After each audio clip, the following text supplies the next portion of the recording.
සීනි සාර්ථක කටයුතු හොඳින් කරනවා. වය නැතුව ඕන කෙනෙක් ඇවිල්ලා අනිවාර්යෙන් සුව වෙනවා කරගන්න පුළුවන්. කියන්නේ සුව වෙන්න පුළුවන්. දැන් තුන්පාර බ්‍රේක් කරලා අඩු වෙන හොඳයි. දැන් ඔයා කීතරයක් ප්‍රතිකාර කරාද? ඔයාගේ රෝග තත්ත්වය තිබුණ තත්ත්වය කොහොමද කියලා මට පොඩ්ඩක් විස්තර කරන්න. ඒ කියන්නේ දැන් එනකොට කොහොමද තිබුණ තත්ත්වය ඔයාගේ?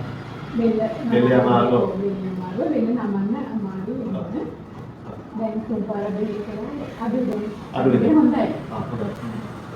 එතකොට මේ බෙල්ල නවත්ත බැරි ගතිය ඒ දවස්වල කොහොමද තිබුණ අපහසුතාව මොනවද? ඉතින් හරවන්න නමන්නේ කරන්න බෑ. ඒක කරන්න බෑ. පාත බලන්න බෑ.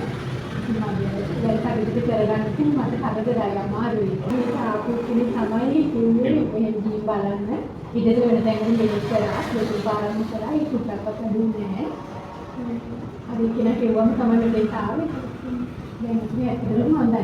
ඒක බේස් බීමෙන් වාට එකට අනිකුත් තිබුණ අර ආතරයිටිස් ගති තිබුණා. අන්තිරෝග තිබුණා. ඒවත් දැන් අඩු වුණා. ඒක දැනට වාගේ බෙල්ලේ තිබුණු මේ රෝග තත්ත්වය ඒ කියන්නේ පාර තිබුණේ ආතරයිටිස් ගතිය ඇවිල්ලා තියෙනවා. ස්පොන්ඩිලෝසිස් තත්ත්වයක් වගේ තත්ත්වය දැන් මගේ හැදලා තියෙන්නේ. මම හිතන්නේ මේ පාර බේස් එක දාන්න. අනිත් වෙයි ඊට පස්සේ ගන්න බෙහෙත් ටිකක් තව මොන්න තියෙනවා. වාගේ දෙවි තෙල් ටිකක් ගාලා තවා ගන්න. එතකොට වාගේ දෙදේශ අනිත්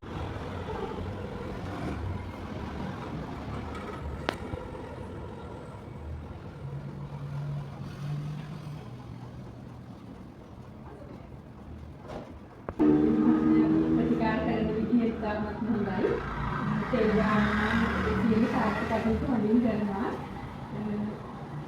වය නැතුව ඕන කෙනෙක් ඇවිල්ලා අනිවාර්යෙන් සුව වෙනවා කරගන්න පුළුවන්. කියන්නේ සුව වෙන්න පුළුවන්.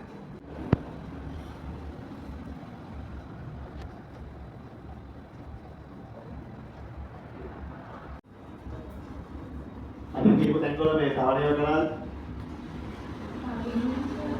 මාලයක් කරනවා තියෙන කන්නේ පොත්තේ නෑ පොත්තේ පොත්තේ තේවෙන්නේ නැහැ. නිකන් කුමාරයක් වගේ. දැන් මොකද උස්මාලගෙන පිටිපස්සට කරගෙන පොදු උස්මාලගෙන ඒ හිමි පිට කරගෙන ඉකට ගන්න ඕනේ.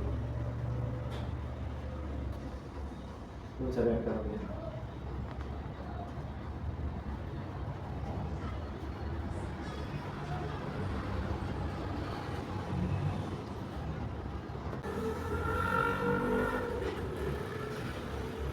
දැන් තියෙන්නේ මොකද කෑම බීම හරියට කාලා වෙලාවට කෑම කාලා උඩක් එකට ටිකක් ව්‍යායාමයක් කරන විදිහට අර මම ව්‍යායාම වගේක් කියලා දුන්නා මතක නේද? බේසික් එක්සර්සයිස් ටික ඒක කරන්න ඕන. දැන් ඒක හරියට කඩුවල එක වැඩි නවත්තන්න බෑ. ඒ ටික කරලා ඒ පරිවර්තන සම්පූර්ණ අනිත්